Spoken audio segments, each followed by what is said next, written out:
This next Saturday.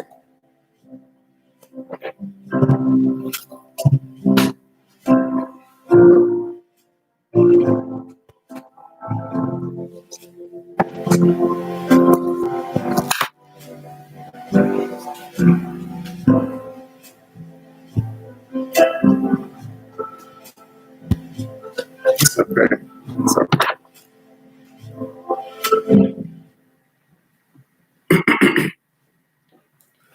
We want to say welcome again to the university, where everyone will earn a PhD in racism, white supremacy.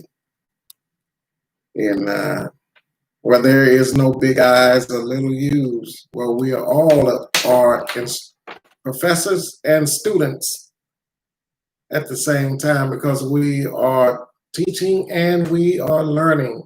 We are always in learning mode to better our condition here and around. We're going to start off, of course, by saying that welcome.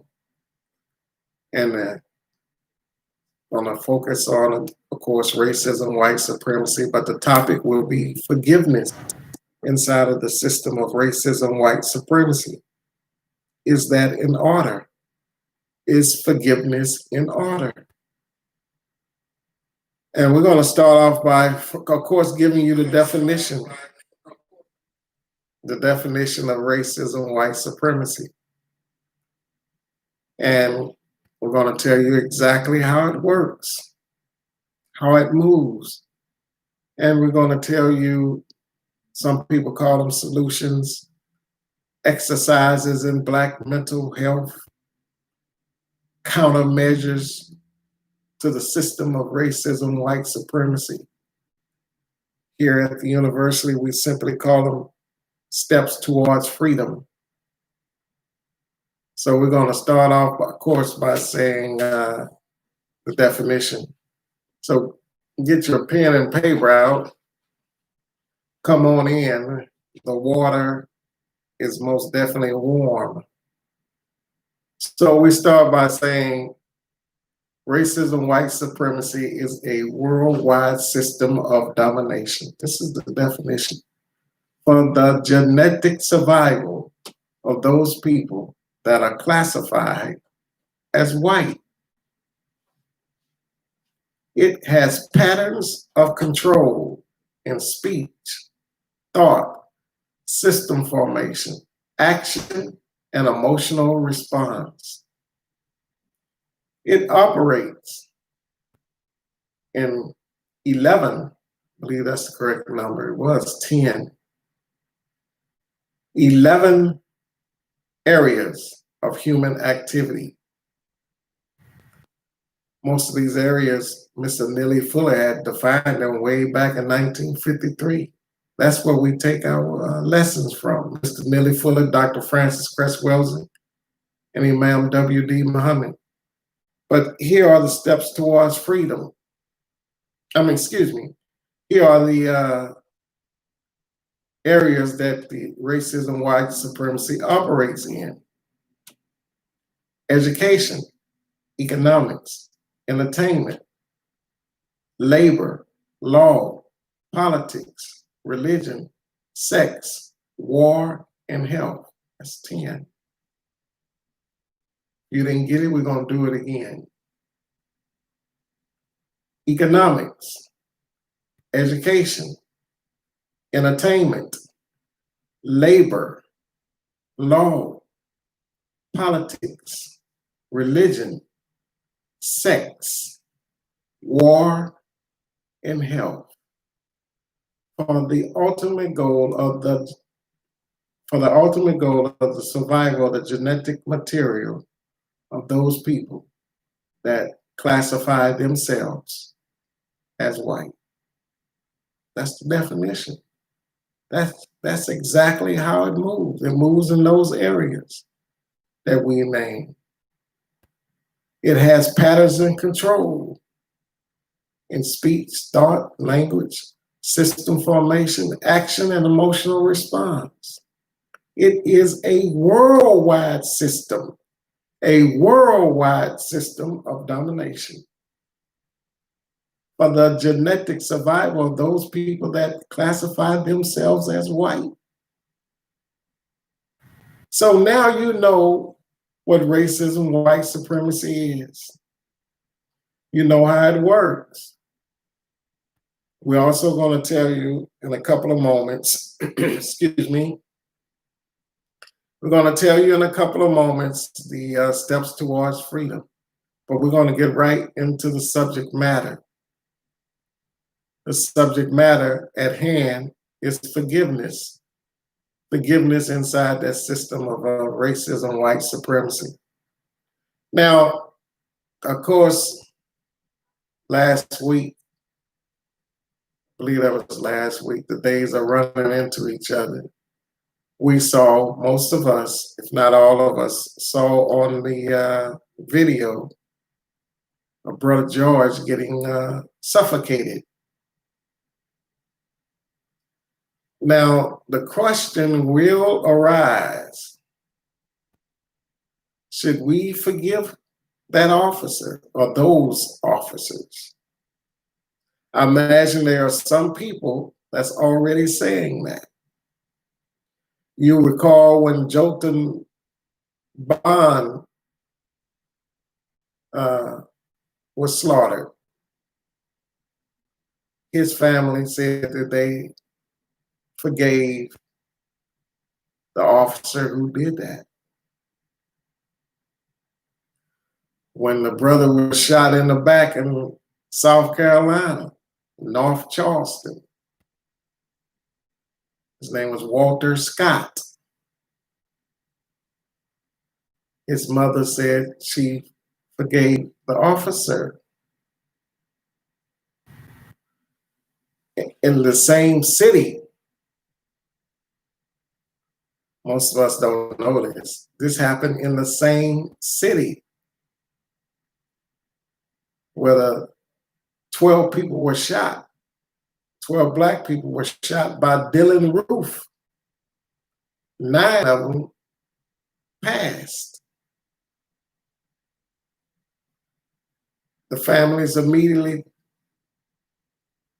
took to the airways. It seemed like a day or two later, they were in court and they told the Dylan Roof how much they forgave him and they are praying for him. And the question is this in order? Does this action qualifies us to say that we have mental health? That we have significant amount of self-respect to qualify us as having mental health? Drew Brees, I believe that's his name, the quarterback for the Saints, was on the airways the other day for just to get his jab in, his jab of racism, white supremacy. He says that he still doesn't agree with anybody disrespecting the flag because his grandparents, his grandfather, I think one of them fought in World War I or something. And he still seems to not understand the stance that Colin Kaepernick was doing. But it's just that he understands. But is forgiveness in order? Some Drew Brees teammates responded in the way that they should, some of them, by giving him a good chastisement. And some of them and some other athletes said, well, they forgave him and they don't know if he's racist or not, but they forgave him, said they've forgiven. Our position here is that in the system of racism, white supremacy, that is not in order. That does not qualify us for mental health. Take Drew Brees, for example. Start with him. Now, just like you, he looks at TV too. And he saw the brother getting the life, Brother George, getting the life suffocated right up out of him. And he felt the need to go to the airways to say he still doesn't agree with people disrespecting a piece of cloth with stripes and stars on that cloth. Because his grandfather, or fathers on both sides, fought in World War II. And he felt like that flag is sacred. Well, Black people fought in World War II and every other war that they had in this country before World War II and since. Well, my grandfather fought in World War II, Leo Dixon, and he wasn't allowed to wear his uniform back home for fear of getting lynched. So when you, when you calculate that, you know that forgiveness is not in order. You know that it's out of order.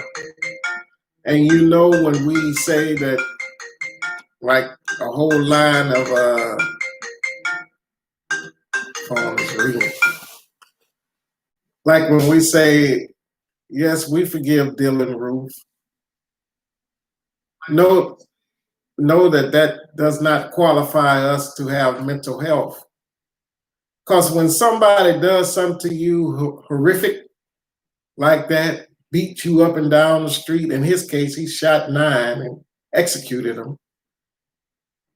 When you say you forgive him, that means come and do it again.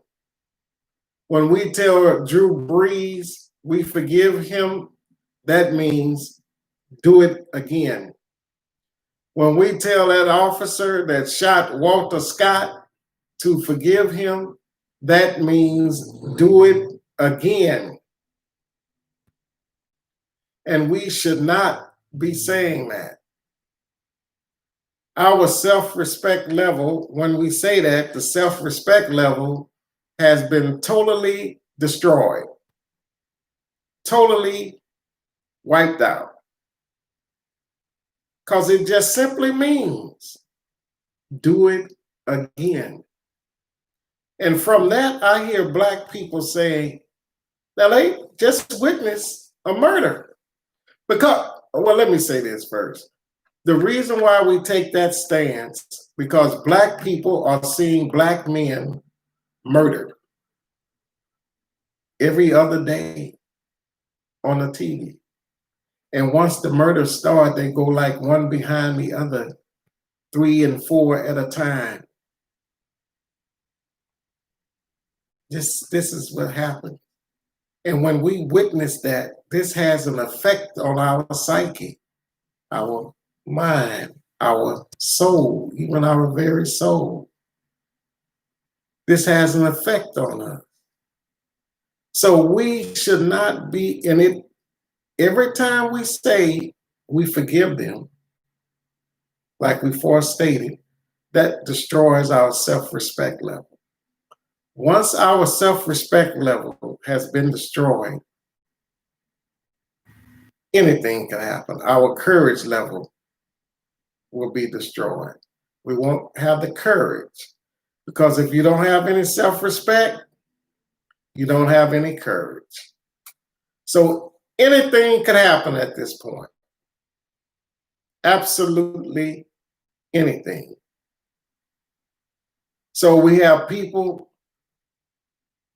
when Brother George was executed like that, in the following days, we had people saying no justice, no peace. That statement lets you know that we do not understand the system of racism, white supremacy. Because you cannot have justice while the system of racism, white supremacy is in play. It is impossible. Because before Brother George, as we just stated, what about Walter Scott? What about those 9 people that was executed in the same city Walter Scott was, South Carolina, but in the same city,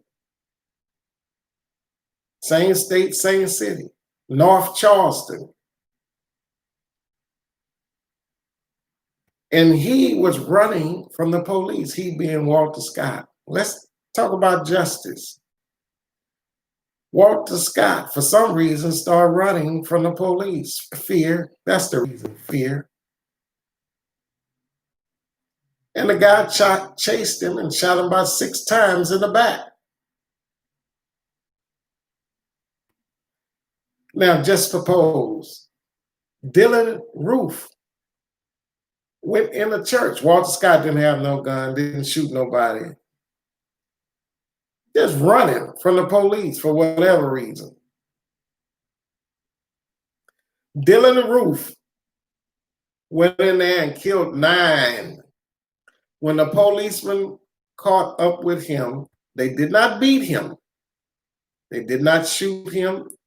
They didn't even scratch him. They found out whether if he was hungry and took him to a hamburger stand to get him something to eat. And we take the position of forgiveness, vote, and hope. This does not qualify us for mental health if we continue to take this position. And it does not say justice. You can shoot Walter Scott in the back for running, but Dylan Roof can kill 9 souls, go to a hamburger stand, and not one lick was thrown his way, let alone being shot. So we know that we live in a system of racism, white supremacy, and justice does not exist. In order for justice to exist, we have to destroy the system of racism, white supremacy. It has to be done away with. If not, when the next shoe drops and there will be another killing, we will go through the cycle again. We want justice for Johnny. We should not be saying that, because we are operating under a system, and it's not just justice for George. We want justice, period, but we have to destroy the system of racism, white supremacy. In that system, there are 10 areas that the system operates in. And it is more than just killing. Well, I really should say it's more ways to kill a person or a group of people. Gentrification is steady going on in our communities, from the East Coast to the West Coast to the Gulf Coast and to the North. Displacement of Black people. In the system of racism, white supremacy, gentrification means the forcible removal of Black people from the inner city. That's what it is. And you see it all over this country. So for us, we should not be saying justice for George. We should nail this on top of the table. When we have racism staring us right in the face, racism, white supremacy system, we should nail it on top of the table. We should say we want this addressed as a standalone issue. And we don't want to tie it with the lesbian, transgender, gay community. We don't want it tied to the anti-Semitic community. We don't want it tied to the disabled community. All of those groups, when they have problems, they address their problem as a standalone issue. The only one that is rebuffed is the racism, white supremacy. That is the only one.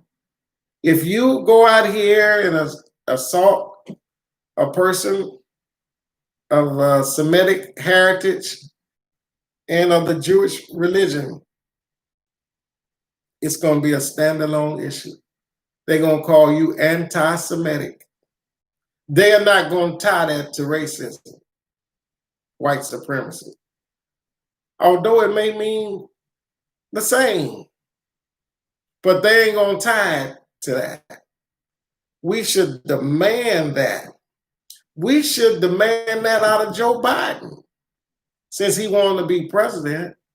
We should say, Joe Biden, we're not going to vote for you. We know we ain't voting for Trump. Well, most of us know. And we're not going to vote for you either, Joe Biden, if you do not come out and say that Black people, and we should be clear that our problem in this country is racism, white supremacy as a complete system. And it operates in 10 areas of human activity. And we should recite those areas to him. Now, there's some Black people that are going to meet with him. And y'all know some people that know them, that know some people that know, all the way up to the people that's going to meet with Joe Biden this week or tomorrow. They're at the NAACP, wherever, the Urban League. They should say that what I just said. And tell him that we are not willing to vote for you unless you address this as a standalone issue. Because if we don't, that says something about our mental health. If we just going to give our vote away because he belonged to the Democratic Party, it says something about our mental health. Well, I want to vote now. And people died so we can vote. No. No. People died so you could have the right to vote. So you can go vote or you can stay at home. But at one point in your history, you couldn't even go nowhere near that courthouse unless you want to get the S slapped out of you. Or you had to pay a poll tax. My uncle Joe Tanner Sr. told me my grandfather, Nelson Tanner Jr., Nelson Tanner Sr., had to pay a poll tax. Yeah, he had to pay a poll tax. Or they had to take some test. How many marbles are in this jar? That's what they used to do to black people until that law was overturned. And we had the right to vote. We should act intelligent. It is no reason why we should automatically give Joe Biden our vote, and he's not talking about the system. I'm not saying come to a funeral. Now everything's okay. I'm saying talk about the system of racism, white supremacy. That system operates in 10 areas: economic, education, entertainment, labor, law, religion, politics, sex, war, and health. If they're not willing to talk about that as a standalone issue for the people that are classified as black in this country, well, we shouldn't vote. Now, that's a bold statement. Some people are going to have a stroke by saying we shouldn't vote. If they're not willing to say that and address that, well, we shouldn't vote because black people are dying. Physically, economically, we are dying. When you kill the male factor physically, when you physically kill the male factor of a group, you are committing genocide on that group. And we are watching it on TV in what they, I hate this term, in what they call real time. Because we have this and people are recording it. Now they had murders before this. Can you imagine if something that they may have it, just haven't released it? I don't know. If somebody would have took a recording of what Dylan Roof did at the church in South Carolina when he executed 9, but they took a picture, they was able to take a picture of Brother George and see the system of racism, white supremacy. It refines itself. We say that all the time. It offers level of refinement. And the system will suggest things. For example, there was a point in time, and they did it when those 9 brothers and sisters, I say they, but I'm talking about us.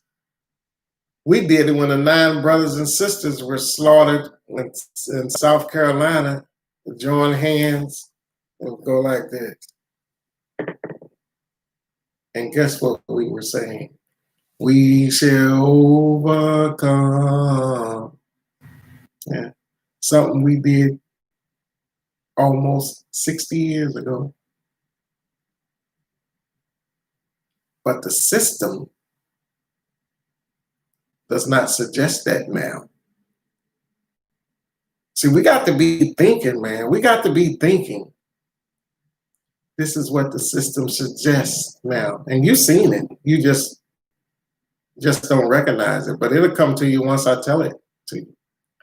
All over the country, you see police chiefs. We don't do this anymore. Right now, it may come up again and seeing we should overcome. But you see the police chiefs kneeling down with the protesters. And the protesters go to hug the chiefs. And when we get to crying and saying how much we love them, and that just put us back on the emotional roller coaster, and we will forget what has just occurred. We will forget quick because we're on an emotional roller coaster. Am I saying go and hate the police? No. Am I saying throw rocks and bottles and sticks and attack those people that classify themselves as white? No. I'm saying don't allow the system to put you on an emotional roller coaster. I seen one sister on a moped. The police chief somewhere in some city kneeled down on his knees, and she just couldn't contain herself any longer. See, that says something about our mental health.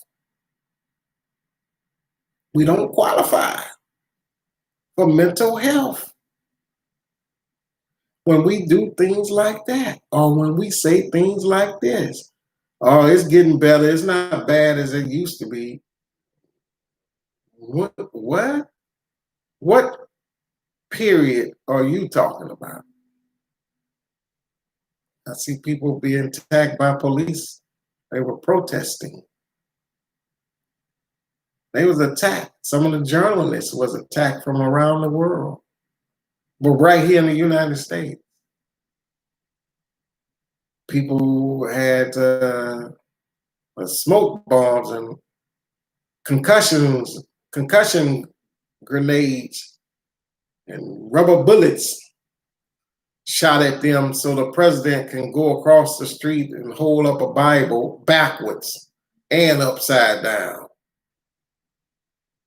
Well, my aunt in Shreveport told me one of the reasons why they left Caspiana is because my grandfather saw a grown man tied to a tree. Now, this is when my grandfather was sharecropping. My father was alive, and my aunties. See a grown man tied to a tree getting whipped because he was so-called late to work. Same thing going on now. They ain't whooping you because you late to work. Maybe you ain't moving fast enough. The same thing. You didn't get there quick enough. The sisters, the brother and sister and college students in Atlanta got their windows knocked out and shot with tasers because I think they was caught outside after curfew. They were leaving, but they weren't leaving fast enough. Some youngsters was walking down the street in Los Angeles, California. You probably can pull it up on YouTube. Police officers stuck their head and their weapons out of the window as if they were doing a drive-by. Their weapons were shooting rubber bullets or pepper bullets or whatever they call them. And they were shooting at the young black. And the black brothers took off running and they chased them over a curfew, shooting at them, shooting rubber bullets. Yeah, they hurt too. They can put your eye out. So when people tell me, now this happened like 2 days ago. So when people tell me that it's not bad as it used to be, well, my Lord, that tells me they don't understand what's going on. They don't know what time it is. They don't know where they are. They don't know who they are. When you don't know those three things, what time it is, where you are, and who you are, you do not qualify for mental health. You are black. You are in a system of racism, white supremacy, and you are in the fifth stage. And the fifth stage is deadly. See, you don't know what time it is. You don't know where you are. You don't know who you are. You do not qualify for mental health. You do not qualify. And Hazel is correct. I see her make a comment. And read each other's comments on Facebook. Yeah. So we want to encourage people to find out, and everybody's a leader. That's why we start off saying that everybody that attends the university is a professor and a student. You are a professor and you are a student. We're not waiting on anybody to come on TV to tell us it's all right to talk about racism, white supremacy. We ain't waiting for no leader, because it ain't gonna happen no way.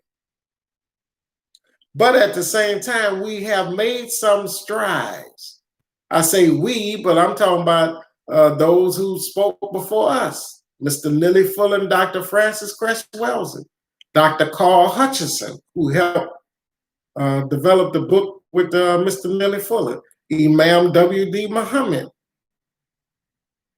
Because I could hear people on the radio and TV now saying, this is a system of racism, white supremacy. Or they'll say, this is a system of racism.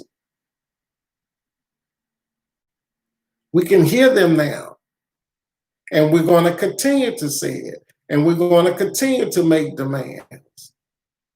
The number one demand is to make sure this issue does not leave the table by emotionalism. Now, here's the police chief in Houston, Texas. He got down on his knees, and some woman had her hands, young sister had her hands on his shoulder, praying hard for him. Yeah, she's praying hard. She should have been praying that he released them 6 tapes of those 10 shootings. 6 of them ended up in death. He has not released them. He has given a couple of excuses. First excuse was that the family hadn't seen the tapes. So when the family see the tapes, he's going to release them. Now he's saying the family don't want the tapes released. Then he said that we don't want to release them in scare tactics. We don't want to release them and make the attorneys change venues. What? And go to a venue that's the courthouse is not, those that be on the jury are not representation of Harris County. That's what he said. All of those are scare tactics. And they know Black people are emotional. They know we're emotional. And they also know that there are more ways to kill Black people than choking them and shooting them. We should not only be talking about the way, we should talk about it, but not only talk about it, talk about the way they executed Brother George. Look at the way they're executing economics in the Black community. It's a brother on here now always talking about economics.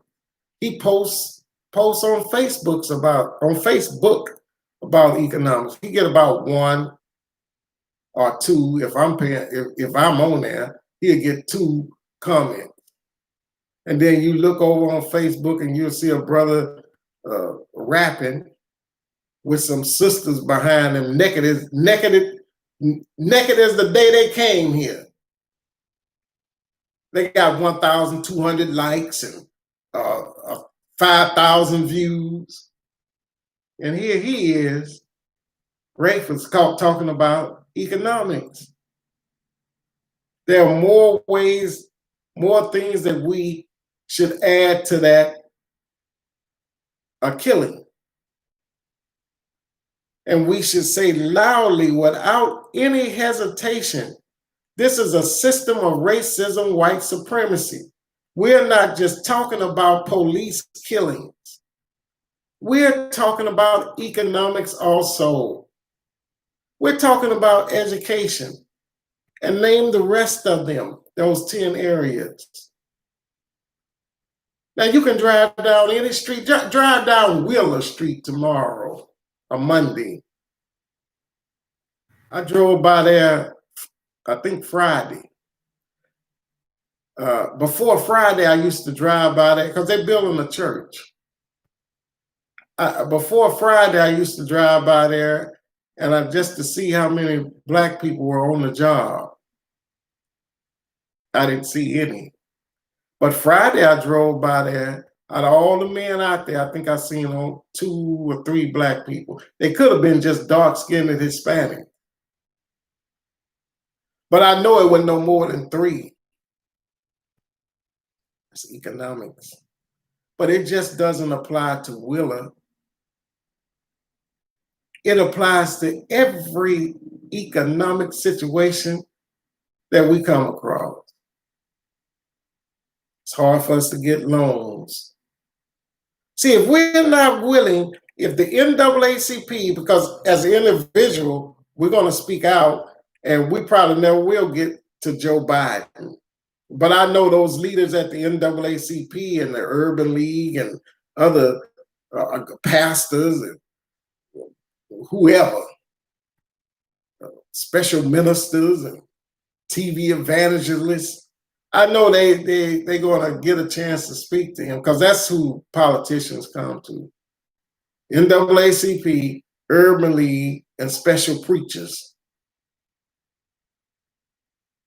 And they get carried up there by the representative. So Sheila Jackson Lee, I'm talking about here in Houston, but this happens all over the country. So whatever representative represents Harlem or St. Louis, wherever black people are, tell that representative to tell Joe Biden that if he does not come out and say black people are suffering under this system in this country, and the system is called racism, white supremacy, well, he shouldn't get our vote. That's what we should be telling our representatives. We got 2, Al Green and Sheila Jackson Lee. We should tell them that. Because our children's life depend on it. Our lives depend on it. And yeah, we're going to see another killing. But it's not just that. It's also health. I'm going to tell you this as we come to a close. Health, we mentioned health. We added health to Mr. Neely Fuller's. The rest of them come straight from Mr. Neely Fuller. The rest of them being, he called them countermeasures to racism, white supremacy.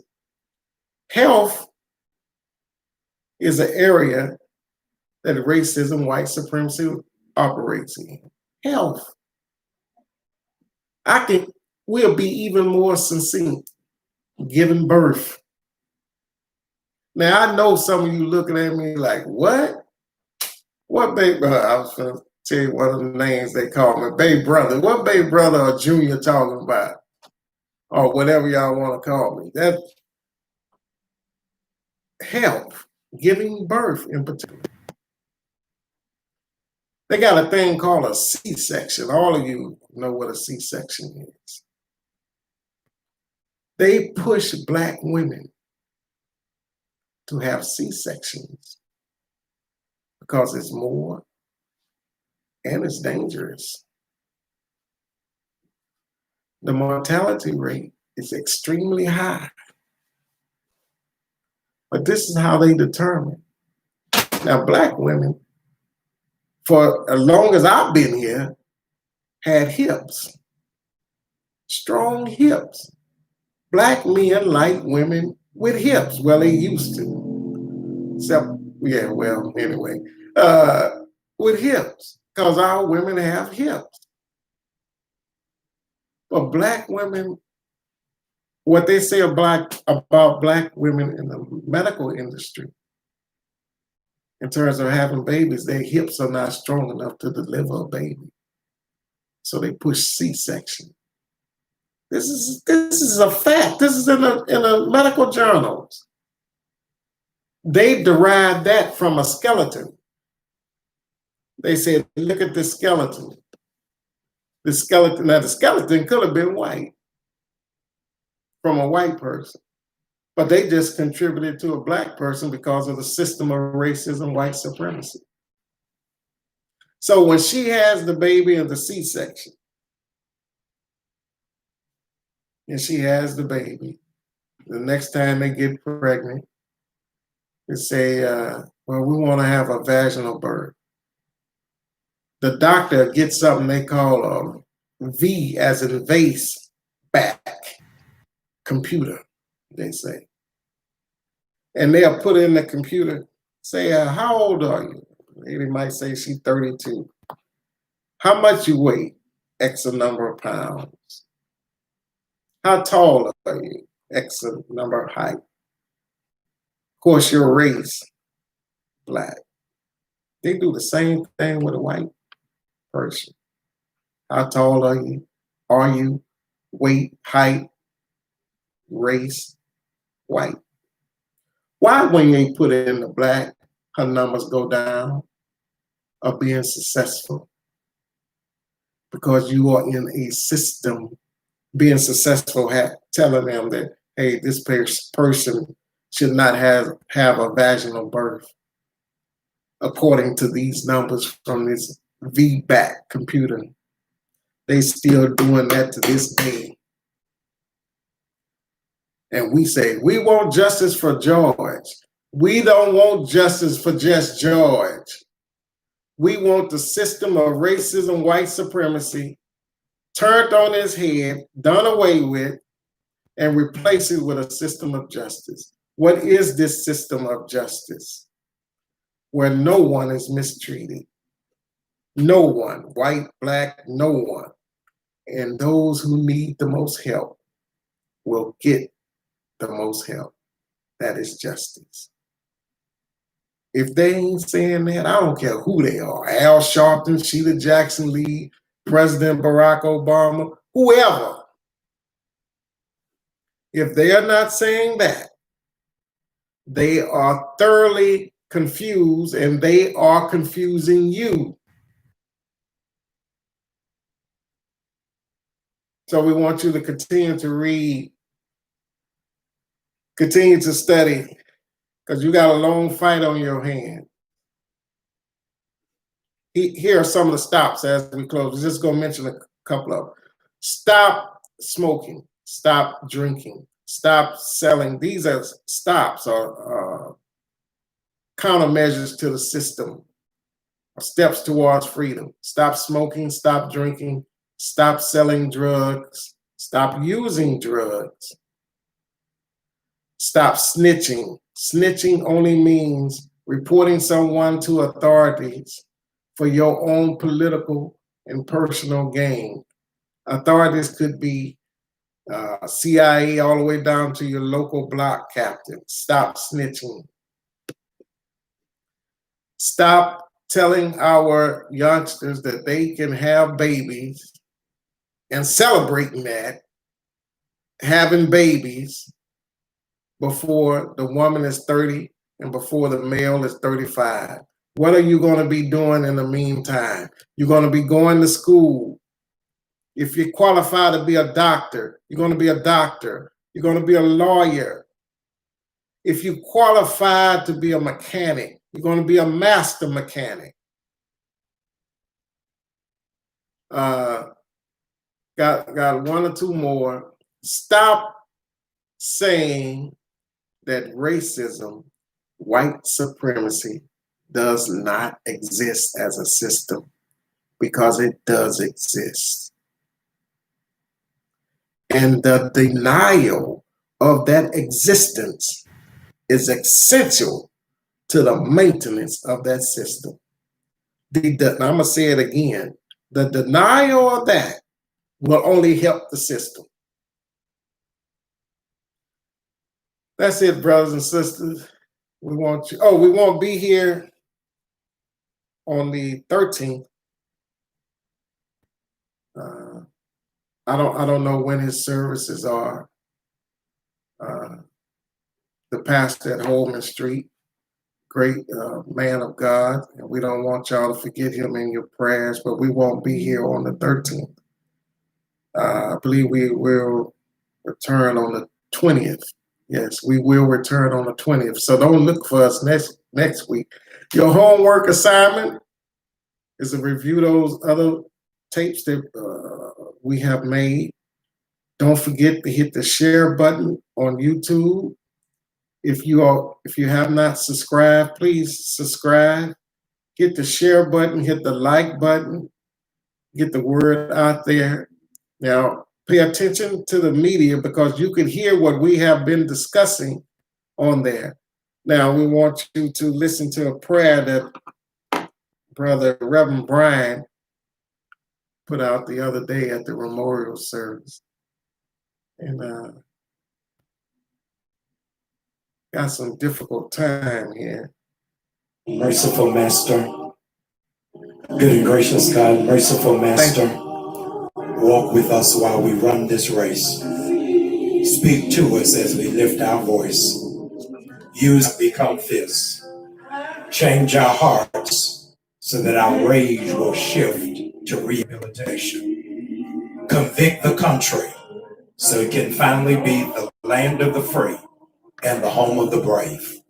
We pray this prayer in the name of an innocent black man by the name of Jesus, who was killed by a government and still rose again. And with that power, we march on until victory is won. Thank you.